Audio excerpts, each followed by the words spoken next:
Hey everyone, DeliverThat here, and on today's video, as soon as I woke up close to 10 a.m. Yeah, I had a late night last night. I woke up, turned my DeliverThat app on to see what type of catering orders were available, and guess what? There were 3 offers. 2 of which I did not want to do because they were like further out. But the 3rd offer was like one that just popped up this morning. So, and I'm surprised it was still there, but not really surprised because it's, like I said, a 15-mile one-way trip to the restaurant and then about, I would say about 10 back. So 25 miles round trip. And you know me, I'm all about miles. Okay, but yeah, I figured, well, it's at least heading back to my home area. So I said, you know what, I'm gonna do it. It's an easy 25 bucks, $20 to $25, or $19 to $25, you know, in that range. It was a $180 order, but again, I'm gathering information for you all. The tip pool. There was one guy that kind of irked me yesterday in the comment section. And by the way, it is, because I'm holding the phone here and I'm about to put it up on the phone holder, September 9th at 10:13, okay? So I literally just started this delivery, all right? Oh, I think I gotta put it back. Yep, there we go. All right, so there was a guy named Life of Richard that commented on our video, and if you're wondering where Mrs. DeliverThat is, I left her at home because she has to work at 12 o'clock today and it's already past 10. I figured I could do this real quickly. This pickup time is at 10:45 and it's got to be delivered by 11:30, okay? So the thing is this. Life of Richard was basically kind of stating that this is like DoorDash, and I'm being disingenuous, in not so many words, on my channel for promoting DeliverThat's tip sharing when I'm basically complained about DoorDash's tip sharing.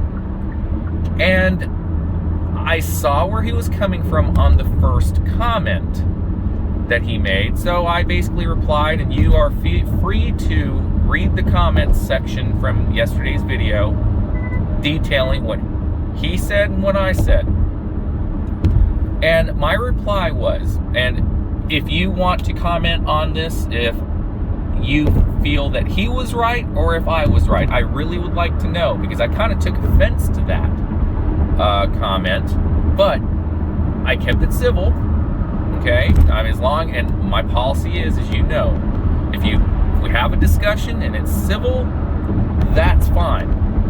I have no problem with that. It's the trolls or the language that I really have a problem with, right? So, in a nutshell, he was literally saying that, why am I promoting DeliverThat when I'm bashing DoorDash's, platform? He was saying that they were caught in a that tip sharing thing, and they had lawsuits like 2-3 years ago, et cetera, et cetera, et cetera. And I was driving back then, and I know about this. And my response is because they were not transparent about it. They were hiding it behind legalese, and they basically, didn't say what their pay model was. And the order offers back then, at least in my area, we always got between $5 to $8 offers, nothing less, nothing more. And I said, that's the difference. They hid it. They were not being forthright. It was not told how we were really going to be paid back then. That is why they got sued. He said it doesn't matter about the pay He said it's still the same thing. I saw where he was coming from, and I said, DeliverThat from the beginning, before you sign up with the platform. They are forthright. They explicitly explain on their website, in their videos, this is how the pay model is. And I said, you are free to not use it. Okay, drivers do not have to sign on if they do not want to use it because of this model. And I even said in yesterday's video, some of you may not want to sign on to it because of the pay model. It's not like you're going to get 10-15% off a $500 order. That'd be 50 to 75 bucks tip in a standard case. But even then, on DoorDash, Grubhub, Uber Eats, there's no guarantee that you're going to get 10 to 15% or even a tip at all. Even on a catering order, even on an order that's $100, it may not have a tip because, of course, DoorDash hides the true payouts. So with DeliverThat, what you see is what you get. And they state it up front before you sign on the platform. And once you are on the platform, they tell you how much your commission is, how much the extra mileage pay is. It's just that the tip pool is not known. But they guarantee. It literally says there is a $14 to $19 tip pool guarantee because it qualifies. I showed you the screenshots. So he basically proceeded to say other things, and then I took offense to it and I said, basically, look, dude, don't question my integrity on my own channel. I've always been pro-driver. I always have been truthful and provide evidence with screenshots.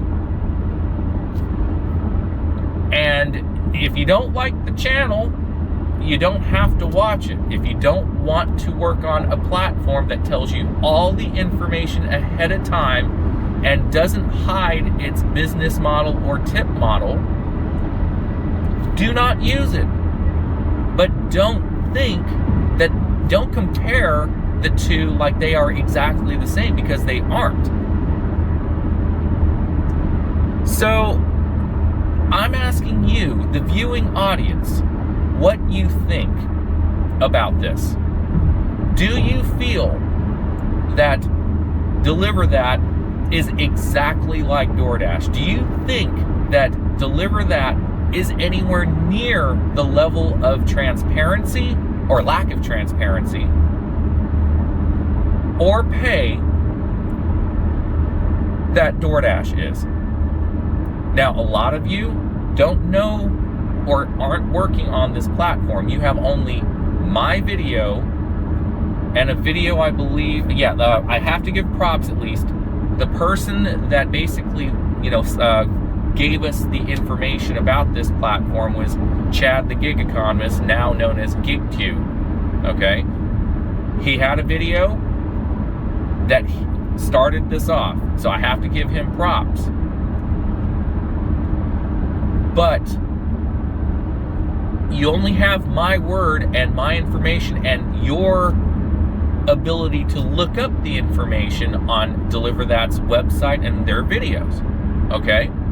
They clearly explain everything that happens on their platform.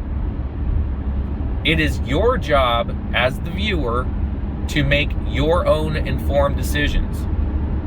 I fully encourage you to go out to that website and look up the information on your own. I'm all about telling the viewer to make decisions on your own. However, if that information that you get is distorted in the way that Richard's was, in my opinion, that's where I take offense. This is one of the reasons why we make videos, why we show screenshots, why we actually show you how to do it. So pretty much that's it right there, okay?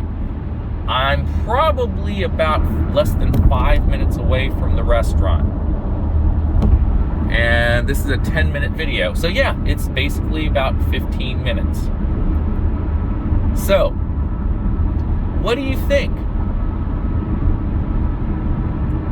Who's in the right, who's in the wrong? Or is the truth somewhere in the middle? Leave a comment below and let not just myself, but the viewer audience know what your take on this is. And my seat fell forward. I guess that was a hard break. Wow, that's a first. Anyway, what do you think? So, that being said, we're almost to the restaurant in a few minutes. And then I have to pause the video, obviously. And then I will start the video back up when I get closer to the drop-off location.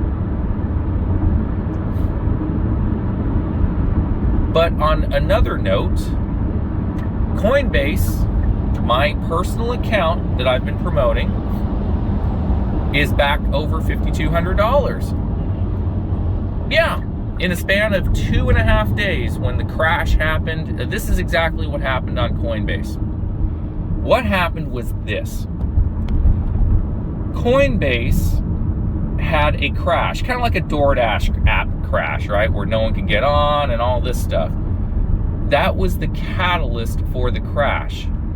Secondly, because I'm all about full information disclosure. I mean, if things are good, I'll tell it. If things are bad, I'm going to tell it. Just like DoorDash, but with DoorDash, mostly everything is bad. So anyway, Coinbase, bad. Their app crashed. But the amount of I'm trying to make a right turn here. Hold on. The prices of cryptocurrency in that 10-day period was astronomical, as in terms of going up.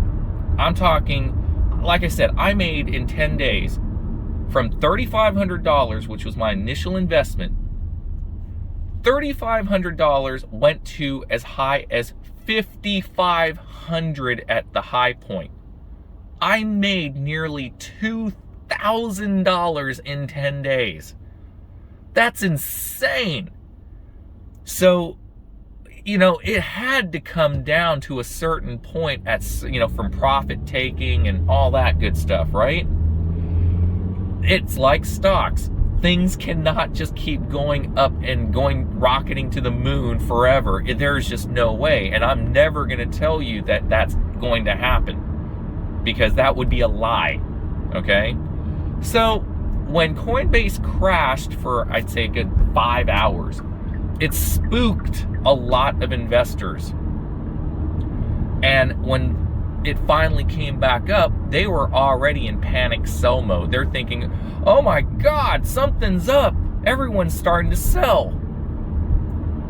So they jumped on that sell bandwagon, and it went from that high point in my account of $5,500 roughly, and it dropped to as low as $3,700 overnight in the after hours, like in the 1 a.m. to 4 a.m. times. $3,700. I almost lost all my gains. I was still up a couple of hundred. And I did say I would never sell. Never. But guess what? After the morning started, you know, we woke up around 8, 9 o'clock, it rebounded back to about 4,400. 4,400, okay? And I posted that screenshot in the community tab, and I said, this is why you don't sell. Because it will go back up. Because people know that the coins are at least worth a certain value amount. And sure enough, guess what? It did. It went back up. And 2.5 days later, since the crash, guess what happened? I am now back to over 5,200 again. You don't make this stuff up. And again, from the very beginning, I stated, buy in smaller amounts so that the volatility or the fluctuations won't hurt you. Treat it like a piggy bank savings account. You put a few bucks in here or there, $5, $10, up to $20 every so often, right? Forget about it. Just don't even think and see the sell button. Just put it in there. The best time to buy is on when the market is down. You get more coins that way. If you buy it when it's high, you're buying it at a premium. So if it does go down, guess what? You lose money short term. But it's all about perception. It's all about what you see. Going down, bad. Going up, good. It's literally that way. That's how your brain processes things. Going down is just the death of everything. Oh, the sky is falling. I gotta sell. Don't do that. Those are the perfect buying opportunities. You're getting it at a discount. I'm just teaching you investing 101 as I'm almost to the location. So anyway, okay?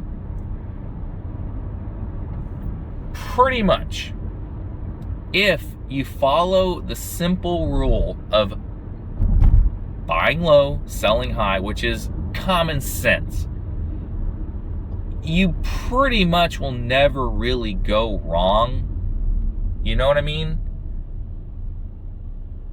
You do that, you'll be fine. Anyway, I hope. I've only been here one time. It's the same place we went to from yesterday. But again, I'm alone. And you can see I'm alone. It's not like it's the same video from yesterday and I'm just putting my voice over it. You know, there are a lot of conspiracy theorists out there, and guess what? People will think, oh yeah, he's lying. This is the same exact place, same exact video, and it's just editing out Mrs. Valdestott. So you just never know, right? Anyway. All right, where is this place at? Again, I've only been here one time. I hope I didn't pass it. I might have passed it.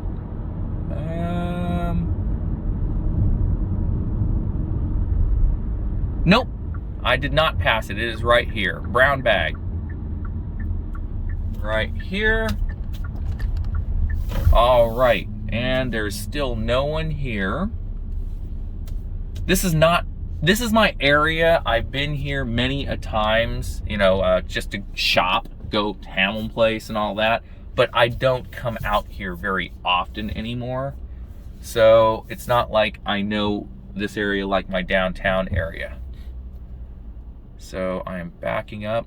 I love my car with its camera, rear view, reverse camera. Okay, so I'm here, folks. That's it. And I will continue the video after I get the food and get closer to the delivery point. Talk to you in a bit. All right, got the catering order in 3 bags. 2 cold bags right here.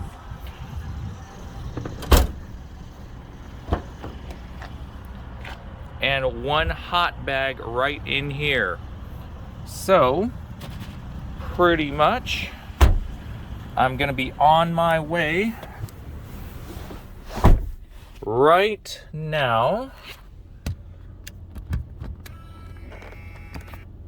to get to the restaurant. So I will talk to you all after I get there.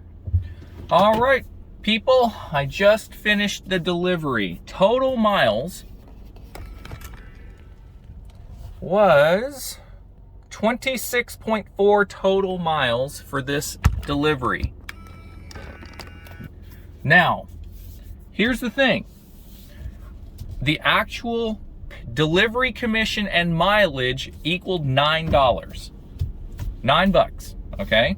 So even if I get the lower end of the tip pool of $14, that's still gonna be 23, okay? 23 bucks for 26 miles. So remember, this mileage includes me leaving from my house, right?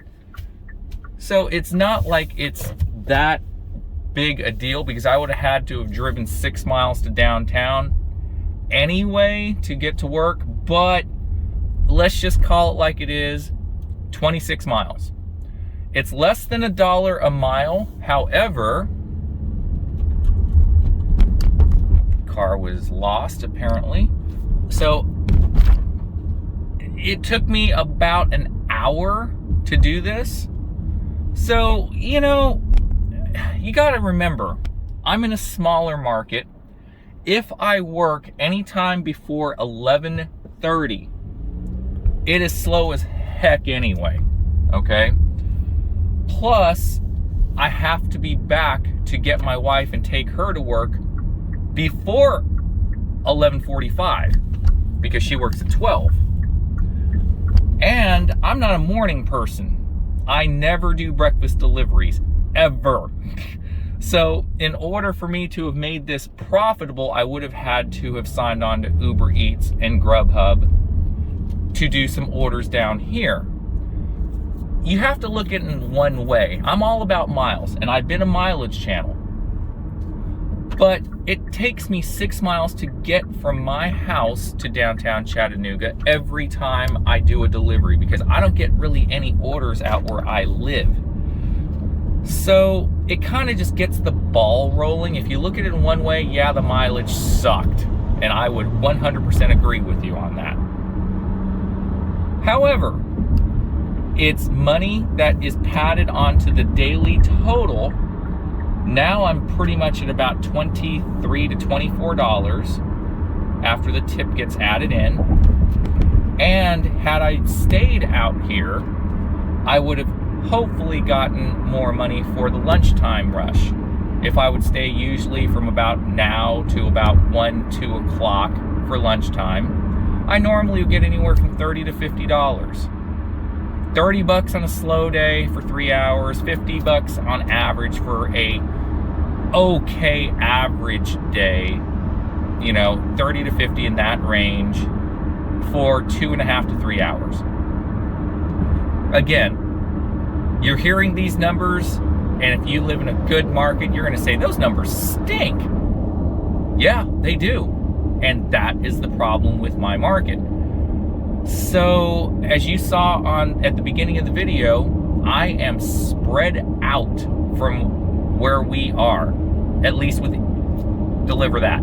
DeliverThat does not have a lot of restaurants in the downtown area. Now, there is one restaurant near my house in my area, but I don't get those that often. I think I've taken 2 orders from them, and that's it. Out of probably, I've seen about, in the month's time, I've seen probably about 20-ish orders, which is not a lot in a month's time. Sometimes there are days, like on the weekends, I don't think DeliverThat runs on the weekends, because I've never gotten an offer when I turn the app on the weekends, only during the week. So there's that. Now, again, this is my market. I could be wrong on your market. Only you can figure that out. If you do sign on the platform, you're gonna have to experiment. I am not an expert by any means with DeliverThat. I've only been working on it for a month. So you heard the conversation with driver support yesterday. We are new to the platform for all intents and purposes. So as soon as I get information, you're going to be getting information. So that's pretty much it. All right. Hopefully you have been informed with decent information. And hopefully this could be something that might go in your toolkit for the number of apps you have, especially when it's slow. John McKaylee and I had a conversation. Literally, the conversation went, is it going to get any better? And he said no. I was in agreement with him. There's just so many new drivers added during the actual beginnings of the pandemic from 2020. They may not be working, but they are on the books as drivers, okay? So pretty much the fact is that drivers for DoorDash, Grubhub, Uber Eats, they have all increased their driver numbers. Just because they aren't driving at any one given time does not mean that they don't exist on the platform. And when they do come out, whenever that is, it could be little trickles at any time or all en masse at the same time. It's going to affect the amount of decent orders that we get. So it's best to get onto different apps or platforms that are newer. And if you don't like it, don't drive it. As I said, not every app is is going to be to your liking. It's just another tool in your toolkit for you to have. All right, McDonald's, I'm here. I'm going to be placing an order, and I will talk to you all later.